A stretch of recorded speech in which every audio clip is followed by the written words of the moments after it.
this evening, government and opposition again at odds over the work of the Constitutional Reform Committee. Disaster waiting to happen, fire emergency plan at some schools a major worry for stakeholders. And Jamaicans being promised greater protection of their private data when new law takes effect in a couple of weeks. Good evening and welcome to Primetime News. We're live on air and also online at onespotmedia.com. A very special welcome also to our viewers on TVJ International in the Cayman Islands. I am Javon Keys. And I'm Janella Precious with a preview of what's to come in the financial week. Here's Anthony Lugg. Well, Janella, thermoplastic products manufacturers Omni Industries is looking to raise up to $500 million via the Jamaica Stock Exchange, and will also have the latest financial performance from the NCB Financial Group.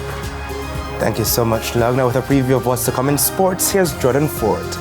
Well, there's lots to come in sports this evening because, of course, the Jamaica Athletics Invitational Meet is tomorrow and we'll have live coverage right here on our platforms. But there's some big news in women's football, the Reggae Girls. I'll tell you about that a little later on, as well as the Jamaica Athletics Administrative Association, the J3s, has confirmed that they'll be seeking a meet for the men's 4x4 team to qualify for Paris. All that later on. So much to come in sports this evening. I'm looking forward to that. There's also sports commentary, E-Prime, and weather in this newscast. But before the break, the feedback question. And this evening we're asking, what do you make of the promotional and marketing alerts sent to your cell phone or emails from companies you did not share your contact information with? Very interesting question. I'm sure we'll have lots of comments. You can, of course, share your comments online, facebook.com/televisionjamaica, and on X at TVJ News Center.